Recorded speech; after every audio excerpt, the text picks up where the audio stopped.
असंभव को कर संभव हर बाधा से टक्कर लेती है। जब गरजती है नारी शक्ति तो इतिहास बदल देती है। खामोशी में हुंकार है जिसकी, दृढ़ता की है धनी। निडर निर्भीक बढ़ती है वो, कहलाती है तेजस्विनी।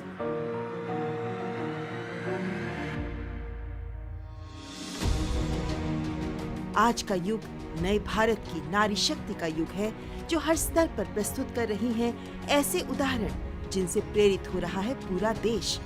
ये उदाहरण प्रतिदिन नजर आते हैं उन महिलाओं के रूप में जो अपने कार्यों से नई राहें गढ़ रही हैं, स्थापित रीतियों से आगे बढ़कर नया इतिहास रच रही हैं, बदलाव की ऐसी नई इबारत लिख रही हैं जिन पर चलकर महिलाओं की, समाज की, देश की तस्वीर बदलने का वो मादा रखती हैं और जिनके पद चिन्ह आने वाली पीढ़ियों को दिशा दिखा रहे हैं।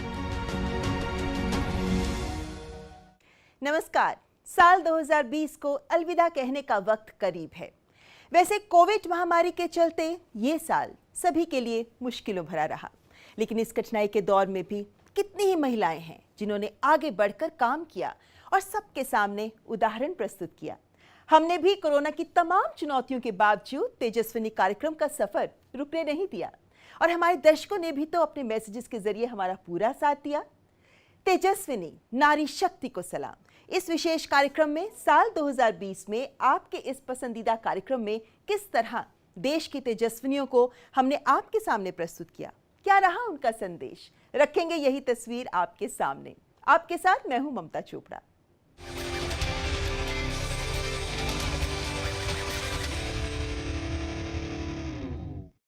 कोरोना कालखंड में जब पूरा विश्व कोरोना की चुनौतियों से जूझ रहा है, तो हमारे कोविड वॉरियर्स ने देश में कमान संभाली, जिनमें महिला डॉक्टर्स और नर्सेज भी पीछे नहीं रही। हफ्तों महीनों अपने परिवारों से दूर अपने फर्ज को निभाती रही हैं हमारी कोरोना योद्धा।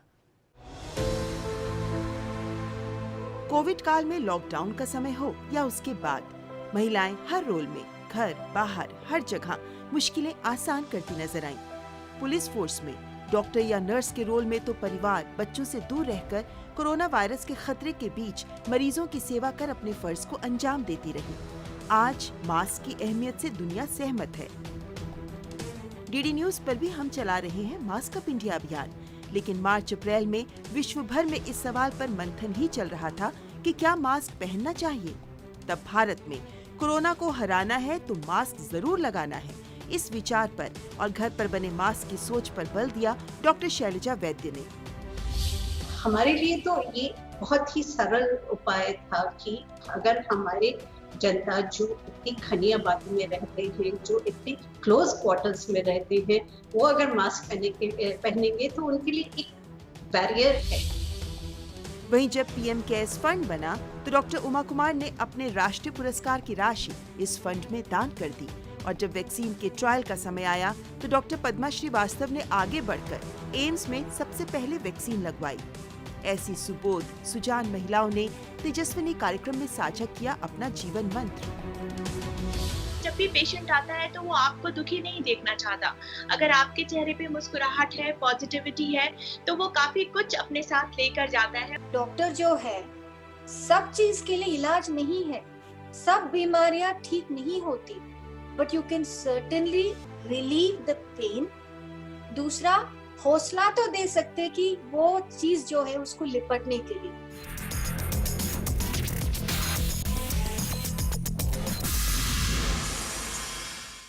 कोविड काल में भी अपनी उपलब्धियों से देश का नाम रोशन किया हमारी वीरांगनाओं ने। सशस्त्र बलों में भी कई अहम मुकाम हासिल करते हुए नारी शक्ति की ताकत बुलंद रही। लेफ्टिनेंट जनरल माधुरी कानिटकर लेफ्टिनेंट जनरल बनने वाली इंडियन आर्म्ड फोर्सेस की तीसरी महिला अधिकारी और सशस्त्र बलों की पहली बाल रोग विशेषज्ञ। आपने फर्ज के साथ साथ घर परिवार की जिम्मेदारी और डिफेंस ऑफिसर की पत्नी होने की चुनौती को भी बखूबी निभाया। देश की बेटियों के लिए आप हैं एक प्रेरणा स्रोत।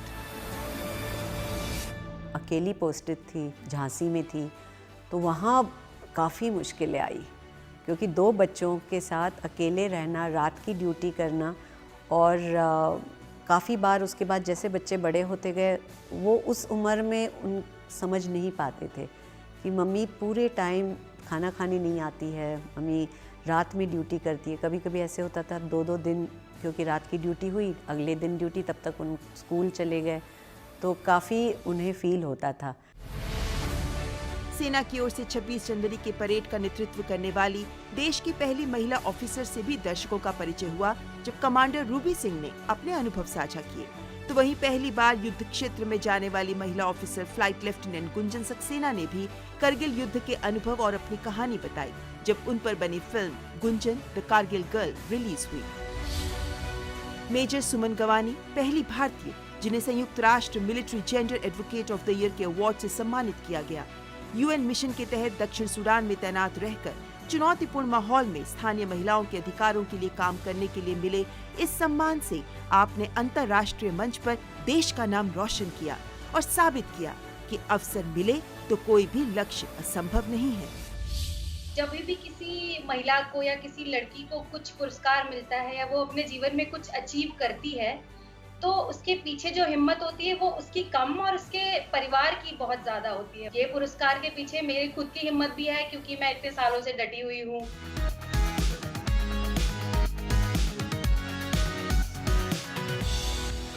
तेजस्विनी बनने की क्षमता हर महिला में होती है, चाहे वो किसी भी हालात में हो, क्योंकि मुश्किलों का सामना कर अपने लिए अलग राह चुनकर अपने आप को साबित करने का नाम ही है नारी शक्ति। और जब हालात से जूझने की अलख जाग जाती है तो नारी शक्ति के बढ़ते कदमों को कोई रोक नहीं सकता। अत्यंत गरीबी में जी रही बीना देवी के लिए जिंदगी पहाड़ सी लग रही थी, लेकिन जब उन्हें उम्मीद की एक किरण नजर आई तो उन्होंने उसे थाम लिया। कुछ भी कर अपने परिवार को गुर्बत से बाहर निकालने का जज्बा और उनकी हिम्मत ही थी कि उनकी मेहनत सफल हुई। आज लोग इन्हें मशरूम महिला के नाम से जानते हैं। बहुत गरीबी से जो है हम गुजरे हैं। वो गरीबी आता है तो रोना आ जाता है। कमाई से अभी हम बड़ा लड़का का इंजीनियरिंग पढ़ाई पढ़ा रहे हैं, दिल्ली नोएडा में है, बीआईटी स्कूल में। कभी जिन क्षेत्रों को पुरुषों के लिए ही उपयुक्त माना जाता था, आज उन क्षेत्रों में भी महिलाएं अपनी मेहनत के झंडे गाड़ रही हैं। क्या आप जानते हैं, automotive research association of India की डायरेक्टर रह चुकी हैं रश्मि उर्ध्वरेशे, जो उस दौर में ऑटोमोटिव रिसर्च की फील्ड में आई जब कोई और महिला इस क्षेत्र में थी ही नहीं। जो सोचा वो कर दिखाया। हर्षिनी कान्हेकर देश की पहली महिला फायर फाइटर, जो national fire service college Asia के एकमात्र फायर ट्रेनिंग इंस्टीट्यूट के इतिहास में पहली लड़की थी जो यहाँ दाखिल हुई और सफल भी रही। जब ठान लिया तो फिर पीछे नहीं हटी। इसी तरह सुरेखा यादव देश की ही नहीं एशिया की पहली महिला लोको पायलट यानी ट्रेन ड्राइवर है। खतरों की खिलाड़ी भी महिलाएं हो सकती हैं, इसे साबित किया डॉक्टर लतिका नाथ ने, जो देश की पहली बाघ विशेषज्ञ तो है ही, बाघों पर डॉक्टरेट करने वाली पहली भारतीय और देश की पहली महिला वन्यजीव जीव विज्ञानी भी हैं।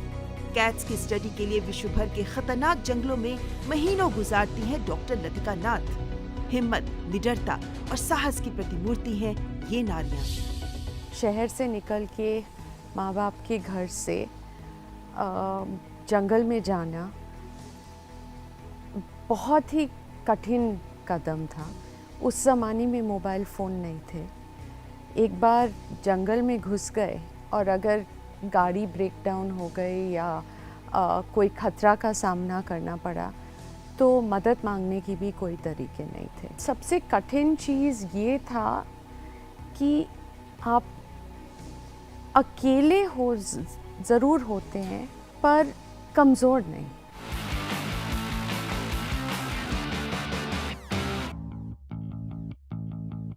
समाज में बदलाव लाना आसान नहीं होता। इसके लिए अपने आप को कुर्बान करना पड़ता है। सुख सुविधाओं का त्याग कर दूसरों के दुख दर्द को अपनाना पड़ता है। संवेदनाओं के साथ साथ दृढ़ता, धैर्य और साहस से काम लेना होता है। तब समाज बनता है एक बड़े परिवर्तन का गवाह। एक बार में 3 तलाक, इस प्रथा की आड़ में दशकों से जुल्म सह रही मुस्लिम महिलाओं को जब इसे निजात मिली तो मानो छीना गया हक, अधिकार मिल गया। लेकिन ये लड़ाई आसान नहीं थी। एडवोकेट फरहा फैज और याचिकाकर्ता शायरा बानो ने इस लड़ाई में अहम रोल निभाया। बहुत कुछ सहा पर डटी रही और सफल हुई। बहुत ज़्यादा परेशानी का वो आलम था। और एक वक्त तो ये भी आ गया था कि हमें घर से बाहर निकलते हुए भी ये सोचना पड़ता था कि रास्ते में कोई प्रॉब्लम क्रिएट ना कर दे। या मेरी बेटी घर पर होती थी, मेरी एक ही बेटी है, तो एक ही मतलब सिंगल चाइल्ड मदर हूँ, तो मुझे हमेशा से ये लगता था मेरी बेटी स्कूल गई हुई है, उसके साथ में कोई प्रॉब्लम ना हो जाए। ट्रेन में मुझ पर अटैक हुआ और आज मेरी टांग में जो है 17 स्क्रूज डले हुए हैं। ड्यूटी तो सब निभाते हैं, लेकिन हेड कांस्टेबल सीमा ढाका ने दिल्ली पुलिस में इतिहास रच दिया जब कोरोना की चुनौतियों के बीच मात्र 2.5 महीनों में उत्तर प्रदेश, बिहार, पश्चिम बंगाल, हरियाणा से 76 गुमशुदा बच्चों को ढूंढ निकाला और उन्हें मिला out of turn promotion. Head constable से बनी असिस्टेंट सब इंस्पेक्टर और पेश की उत्तम मिसाल। जब मैंने ये काम स्टार्ट किया तो मैं ये टारगेट लेके चली थी कि मुझे बहुत ज़्यादा बच्चे जो हैं ट्रेस करने हैं, वो मैं 2 महीने में करूँगी। मतलब मैं रुकी नहीं हूँ, जो भी इंफॉर्मेशन जिस भी केस में मुझे मिल गई मैं उसी में चली गई। ये नहीं मैंने वेट किया हो किसी का। दिनों रात मैं 2-2 बजे तक मतलब थाने में थी प्रेजेंट। आउट स्टेशन जाती थी तो कई दिन भी लग जाते थे। वहीं सिंधुताई सपकाल जैसी महिलाएं विरली ही होती हैं जिन्होंने अपनी जिंदगी के अंधकार से ही सीख लेते हुए हजारों जीवन रोशन कर डाले। अनजान अनाथ बच्चों को गले लगाकर उन्हें मां बनकर पाला और इस काबिल भी बनाया कि आज वो समाज के लिए वरदान साबित हो रहे हैं। नारी की मातृत्व शक्ति और समाज सेवा का बेमिसाल उदाहरण। मेरे पास कुछ नहीं था इसलिए मैं कर सकी। मेरे पास कुछ होता तो मैं कुछ नहीं करती। खाली थी ना, खाली थी बेटा, मैं खाली हाथ था, पेट खाली था, भूख लगी थी। सामाजिक बदलाव लाने में युवा उद्यमी भी अहम भूमिका निभा रहे हैं। रिया मजूमदार सिंघल, जिन्होंने 2010 में ही से no to single use plastic के खिलाफ मुहिम भी छेड़ी और पर्यावरण अनुकूल बायोडिग्रेडेबल उत्पाद भी मुहैया कराए। तो वहीं सिद्धि करनानी ने देश में ऑर्गेनिक फूड्स को बढ़ावा देते हुए देश का पहला ऑर्गेनिक फूड स्टार्टअप शुरू किया, पर्वता फूड्स। My biggest challenge ये था कि no one understood that biodegradable है क्या, compostable है क्या ये प्रोडक्ट। मतलब और दूसरी चीज अच्छा मैंने बोल दिया कि ये बायोडिग्रेडेबल है, मुझे फिर भी सिखाना पड़ा कि इसको कैसे बायोडिग्रेड करते हैं। अगर एक लाइफ है तो उसमें कुछ इम्पैक्ट क्रिएट करें, लोगों की जिंदगियों में कुछ बदलाव लाएं, ऐसा हमारा टारगेट है। तो हमारा विजन ये है कि हम नॉर्थ ईस्ट से एक काफी बड़ा पूरा इकोसिस्टम क्रिएट करें, नॉट जस्ट अपना स्टार्टअप, एक पूरा इकोसिस्टम क्रिएट करें जिससे कि हम सबको सेफ फूड प्रोवाइड करें।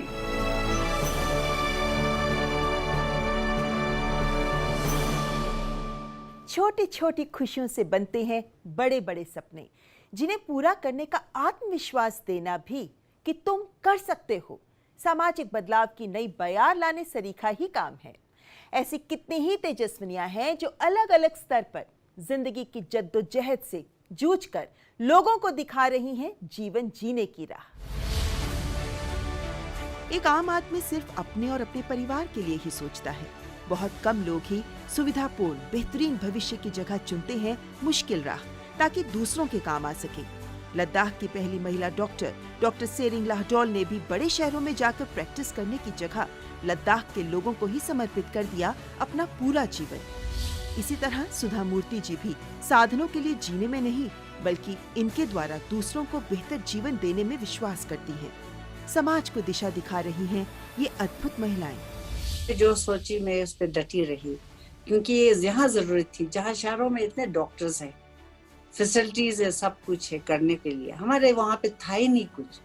तो एक लोकल इंसान जो समझ सकता था उनकी मुश्किलातों को, तो उस तरीके से मैं बिल्कुल अच्छी तरह से समझ के आई थी और मेरी यही एम थी कि मैं वहाँ जाके ही सर्विस करूँ। मेरा लाइफ का मकसद ये ऐसा है, हमारे बच्चों को 3 बार meals, breakfast, lunch, dinner, 3 set of कपड़े और मिनिमम 12th स्टैंडर्ड तक एजुकेशन, गुड कम्युनिकेशन लैंग्वेज और एक लाइफ सर्वाइवल स्किल।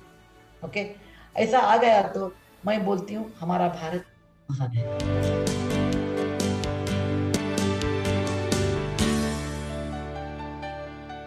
यूं तो शिक्षा हर व्यक्ति के लिए आवश्यक होती है, लेकिन महिलाओं की बात करें तो जब हम एक नारी को शिक्षित करते हैं तो कई पीढ़ियों को शिक्षित करते हैं। सामाजिक परिवर्तन की राह आसान हो जाती है अगर शिक्षा के प्रकाश पुंज का उजाला मिल जाए। भारत को विकास करना है तो सभी बच्चों तक उनके उज्जवल भविष्य के लिए शिक्षा का उजियारा पहुंचाना अत्यंत महत्वपूर्ण है। राष्ट्रीय पुरस्कार से सम्मानित सुधा पेन्युली शिक्षण के रोचक तरीके अपनाकर 30 सालों से ग्रामीण, वंचित, जनजातीय क्षेत्रों के छात्रों में जगा रही हैं शिक्षा की अलख। तो वहीं नेत्रहीन प्रज्ञा चक्षु छात्र अपनी विशेषताओं से रूबरू हो सके और जिंदगी में आत्मविश्वास के साथ आगे बढ़ें, इसी लक्ष्य के साथ पिछले 33 सालों से गणित, विज्ञान जैसे जटिल विषयों को इन दिव्यांग छात्रों को पढ़ा रही हैं सुधा गौतम भाई जोशी। ये अध्यापिकाएं प्रस्तुत कर रही हैं अध्यापन के मंत्र, संयम, समर्पण और लगन। इन बच्चों का पोटेंशियल बहुत अच्छा है, इनकी कैचिंग पावर बहुत अच्छी, तो सिखाने में मजा आता है। कल्चर होता है अपना, उससे निकल के बच्चा फिर हॉस्टल में सीधे आ रहा है 10-11 साल का बच्चा। फिर को एजुकेशन है और बच्चों को मेन स्ट्रीम में लाना। एक तरफ उनका लोकल डायलेक्ट बड़ा हावी रहता है। इन्हीं बच्चों के साथ काम करना है, इन्हीं बच्चों की सेवा करनी है और जहाँ जहाँ भी मेरे साथ ये बच्चे जुड़े हुए हैं, जब भी इनको मेरी जरूरत पड़ेगी मैं वहाँ हाजिर हो जाऊँ।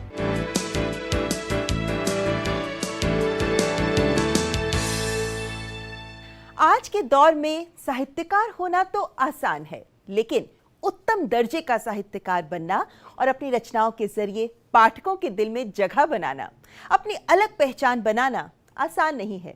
लेकिन हमारी तेजस्विनियां साहित्य के क्षेत्र में भी अपनी रचनाओं से साहित्य के उच्च मानदंड पेश कर रही हैं। ममता कालिया जी की गिनती हिंदी के जाने माने साहित्यकारों में होती है।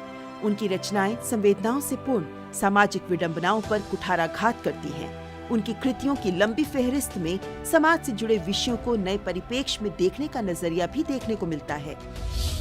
वहीं क्षेत्रीय साहित्यकारों में मैथिली साहित्य में व्यापक योगदान देने वाली मैथिली साहित्यकार डॉक्टर वीणा ठाकुर की भी अपनी अलग पहचान है, जो पिछले 45 सालों से मैथिली में ही लेखन और साहित्य सुधा को आगे बढ़ा रही हैं।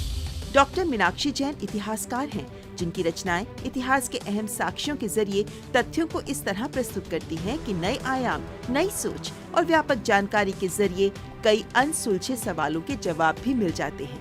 ये महिला साहित्यकार साहित्य सृजन को मानती हैं एक सर्वोत्तम साधना। मैं मैथिली साहित्य का इतिहास लिखना शुरू की हूँ। अच्छा। और वो यदि पूरा हो जाता है तो वो मेरा एकदम ये कि ड्रीम प्रोजेक्ट जिसको आप कहती हैं, एक बहुत महत्वपूर्ण काम भी होगा छात्रों के लिए और मैथिली साहित्य के लिए। वो रास्ता मेरे को अपने आप तय करना है, तो मेरे को अपनी सोर्सेज अपने आप ढूंढनी है। अगर मेरे को इंस्क्रिप्शंस ढूंढनी हैं तो मेरे को आर्कियोलॉजिकल सर्वे ऑफ इंडिया पे जाना पड़ेगा, लेकिन ये जो रास्ता है ये आपको स्वयं अलग अकेले तय करना है।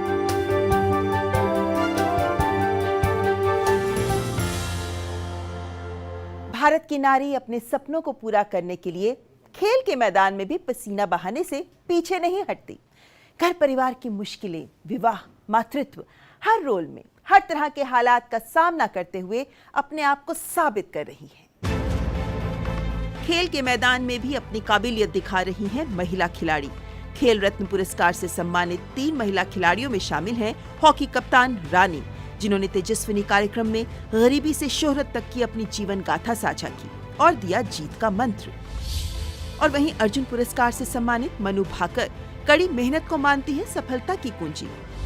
और अर्जुन पुरस्कार प्राप्त कर चुकी हॉकी खिलाड़ी दीपिका ठाकुर मानती हैं कि बेटियों को परिवार का साथ मिले तो कुछ भी हासिल करना मुमकिन है।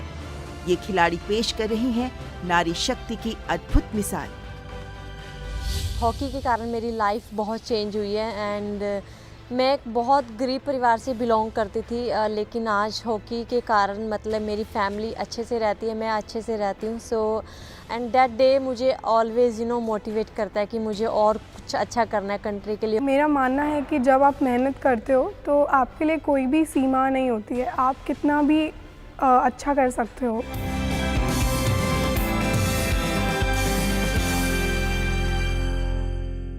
कला का क्षेत्र रचनात्मकता और मौलिक सृजन के लिए साधना समर्पण मांगता है।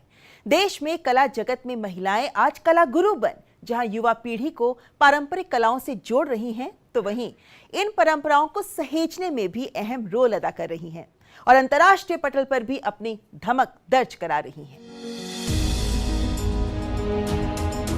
भारत की समृद्ध परंपराएं वक्त के साथ गुम ना हो जाएं, इस प्रयास में जुटी हैं कई महिलाएं। रुचिता दिवेकर जहां पाश्चात्य भोजन संस्कृति की ओर आकर्षित हो रहे युवाओं को भारत की पारंपरिक भोजन संस्कृति की खूबियों से रूबरू करा रही हैं, तो वहीं शहनाज हुसैन ने पारंपरिक आयुर्वेद और हर्बल सौंदर्य प्रसाधनों को अंतर्राष्ट्रीय स्तर पर पहचान दिलाई। ज्योति डी तोमर राजस्थान के घूमर नृत्य के पारंपरिक स्वरूप को सहेज रही हैं, तो वहीं अभिनय और फिल्म निर्माण में भी नए कीर्तिमान रच रही हैं हमारी तेजस्विनियां।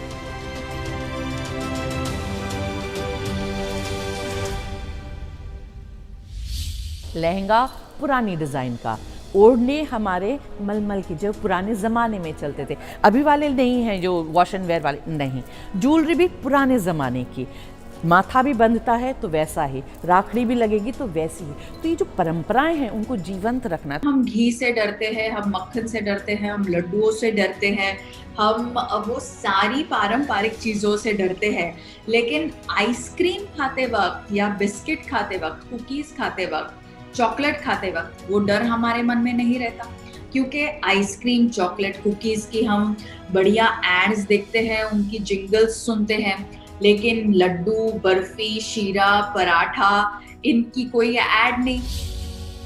तेजस्विनी कार्यक्रम एक ऐसा मंच है जहां विभिन्न स्वरूपों में भारत की हर नारी में छिपी ऐसी नारी शक्ति और उनके जीवन संघर्ष को आपके सामने प्रस्तुत करते हैं, जो अपने बेमिसाल हौसलों से ऐसे लक्ष्य हासिल कर सकी हैं जो सबके लिए प्रेरणाप्रद हो और जिनकी उपलब्धियां आज सबको प्रेरित करती हैं बेहतर और बेहतर करने के लिए।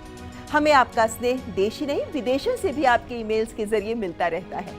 आप ही के कुछ मैसेजेस कर रहे हैं आपकी नजर।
आप सबके इन प्यार भरे शब्दों के लिए दिल से आभार। यूं ही अपने मैसेजेस के जरिए हमारी हौसला अफजाई करते रहें। इस विशेष कार्यक्रम को लेकर भी आपकी प्रतिक्रियाओं का हमें इंतजार रहेगा। फिलहाल हमारी तेजस्विनी इला अरुण जी के इस गीत के साथ आपको छोड़े जा रही हूँ।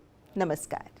दिल्ली शहर में मारो घाघर जो घूमियो, ए घूमियो, ए घूमियो, ए घूमियो, ए घूमियो, ओई ओई समर गर मारो घाघर जो घूमियो, ए घूमियो, ए घूमियो, ए घूमियो, हे घूमियो। थी मैं खेत में खड़ी खा रही थी ककड़ी, उनकी लाल पकड़ी जो मारी बाँ पकड़ी, मैंने गुस्सा गणवाया, मैंने मारी लकड़ी, उन्हें मुझे घुमाई, मैंने क्या देखा, तू कहीं बोली, तू कहीं बोली, अरे दूर हट जा रे छोरा, दूर हट जा रे हट जा, दूंगी मैं थने ऐसा धचका, दूर हट जा रे पैर, दिल्ली शहर में मारो घाघर जो घूमियो, ए घूमियो, ए घूमियो, ए घूमियो, ए घूमियो।